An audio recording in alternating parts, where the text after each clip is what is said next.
ఎక్కడున్నా మళ్ళీ నా దగ్గరికి రావాలి. ఆ రోజు నువ్వు ఎస్ఐగానే ఇక్కడికి వస్తానని చెప్పావు. ఇప్పుడేమైంది? విధి. దాని రాత ఎవరు మార్చలేరు. సార్, దీని తండ్రి ఇప్పుడు వస్తానండి. ఫోన్లో భయపెట్టాను. రానిపో. దీన్ని చీరతో లాకప్లో వేస్తే సమస్య అవుతుందా? మరి లంగా, జాకెట్, డ్రాయరు అంతా ఎలాస్టికే కదా. మరి దేంతోనన్నా ఊరేసుకుందంటే మనకే కదా సార్ ప్రాబ్లం. ఇప్పుడు దీన్ని ఏం చేయాలి మనం? మగవాడైతే చెడ్డీతో నుంచో పెట్టచ్చు, అమ్మాయి అయితే ముట్టుకోకూడదుగా. నేనేం చేయాలి? నేను ఆడదానిలా చూడాలా, మగాడిగా చూడాలా? మాలా ఉన్న వాళ్ళకు మాత్రమే ఒక మగవాడి ఆడదాని మనసు అర్థమవుతుంది. ఆపవే. ఏం కావాలా నీకు? ఇంత చేసినా దాన్ని పొగరు చూడండి సార్. పొగరు మగాడిదిగా, అప్పుడు డ్రాయర్తో నిలబెట్టు.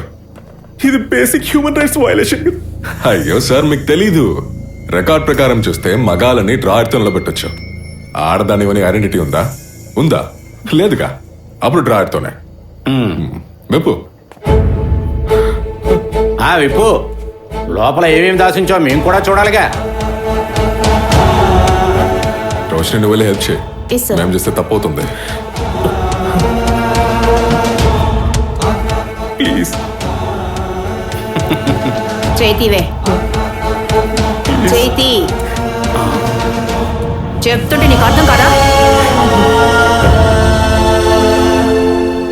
అది ఎస్ఐ అప్లికేషన్ రిజెక్ట్ చేయడంతోనే అయిపోయింది కదా. ఇప్పుడేంటి? కేసు వేసి కోర్టుకు వెళ్తే ఆ పాప నిజం చెప్పదు. పీడోఫిలియా, ఇమ్మోరల్ ట్రాఫిక్ ఏవి పని చేయవు.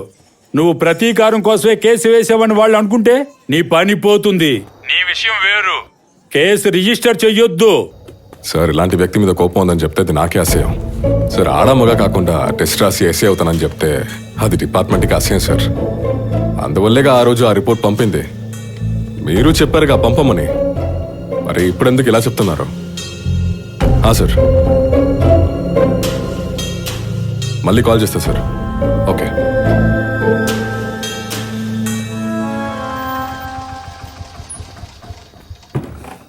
రా. సార్, ఇతనే ఫిలిప్. ఏ ఫిలిప్? చెప్పరా. మీరు రమ్మన్నారంట. ఫిలిప్ సార్, వాడి నాన్న. ఇలాంటి ఒక వ్యక్తిని మీరు భూమి మీద పడేసి మీరు ఇంట్లో జాలీగా పడుకున్నారా? కూర్చోండి. మీరేగా వాడి నాన్న? కాదు. ఏంటి కాదా? అది సార్, నేను పోలీస్ స్టేషన్కి ఫస్ట్ టైం వచ్చాను. ఎందుకు? పోలీస్ అంటే భయమా? అవును సార్. అది ఉండాలి. ఆ భయం మీ కొడుక్కి అస్సలు లేదు. చిన్న పాపని తీసుకొని వ్యభిచారానికి వెళ్ళాడు. ఇప్పుడు కేసు ఏం వేయలేదు. తీసుకెళ్ళు. లేదు సార్, వాడికి నాకు ఎలాంటి సంబంధం లేదు. అయితే కన్న తండ్రికి వద్దన్నమాట. విన్నావా? ఎందుకే నీకు ఈ బతుకు? పుట్టినప్పుడే చంపేసి ఉండాలి. ఇలా ఆడమ్మగా కాని బతుకు ఎందుకు?